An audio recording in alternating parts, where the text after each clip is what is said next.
सभे मगहिया भाई बहन के भूलेटन काका के राम राम। आथिन मगहिया खबर में सुनथिन देश दुनिया के खबर। संसद और बिहार विधानमंडल के शीतकालीन सत्र आज से शुरू हो रहा है। संसद के शीतकालीन सत्र में महंगाई और किसान के मुद्दा पर हो सका है गर्मागरम बहस। त्रिपुरा निकाय चुनाव में भाजपा जितलक 334 में 329 सीट। अब डाक विभाग भी देतक होम लोन। कोरोना के नया बैरियर ओमिक्रॉन से दुनिया के है भारी खतरा। प्रधानमंत्री नरेंद्र मोदी कहलका कि कोरोना गेलक न है, एकरा से सतर्क रहे के जरूरत है। 50 बछर पुरान रेलवे स्टेशन के तोड़ के नया स्टेशन बनावल जाए। पेट्रोल और डीजल के दाम में हो सका है 5 रुपया के जल्दी कटौती।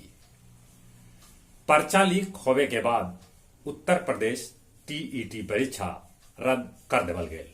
पुलिस 29 लोग के हिरासत में भी ले लखे। बंगाल के नादिया जिला में एगो सड़क दुर्घटना में 18 आदमी के दर्दनाक मौत हो गया। सभी लोग एगो शव यात्रा में जा रहलन हल। न्यूजीलैंड के सांसद जूली एन जेंटर प्रसव पीड़ा होवे के बावजूद साइकिल चला के अस्पताल पहुंचलन। उ वहां पर एगो लड़की के जन्म दिलन।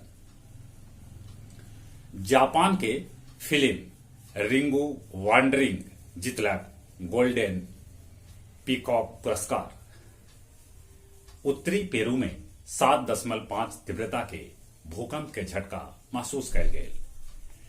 यूएई में अब दुष्कर्मी सभे के भेटाए उम्र कैद के सजाए। कानून में कल गए परिवर्तन। गया जिला के नगर प्रखंड मानपुर और परैया में आज हो रहा है पंचायत चुनाव। गुरारू रेलवे स्टेशन पर पलामू एक्सप्रेस के ठहराव के लेके आज गुरारू बाजार बंद रहा। महाजाम के बाद शेरघाटी जीटी रोड अब सामान्य हो गया। शहीद भगत सिंह यूथ ब्रिगेड के 16 सदस्य मेहता पेट्रोल पंप भी एगो निजी क्लिनिक में कैलन रक्तदान। बाराचट्टी के बगुला पंचायत के वार्ड संख्या 4 के उम्मीदवार आनंद कुमार के मौत के बाद वहां पर चुनाव रोक देवल गए। अब कुछ खेल के समाचार।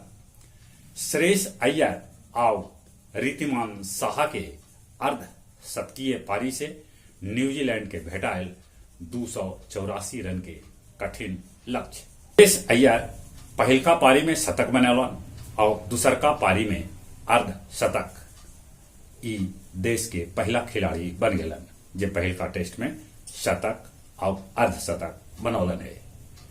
बांग्लादेश पाकिस्तान के 83 रन के बढ़त ले लेलक है।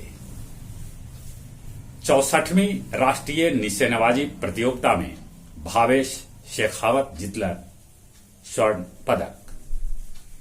गया गांधी मैदान में 28वां एथलेटिक्स प्रतियोगिता चल रहा है। जहां तक मौसम के सवाल है, कश्मीर में तापमान 0 से 0.2 डिग्री नीचे खिसक गया है। ठंडा यहां भी बढ़ रहा है। ठंडा से बचथिन, कोरोना से बचे लेल मुंह और नाक पर मास्क लगाते, सोशल डिस्टेंसिंग के पालन करते। जौन उम्र 18 बच्चर से ऊपरे है तब कोरोना के वैक्सीन जरूर लेते। चले एक बार फिर से अपने सभे के भूलेटन काका के राम राम।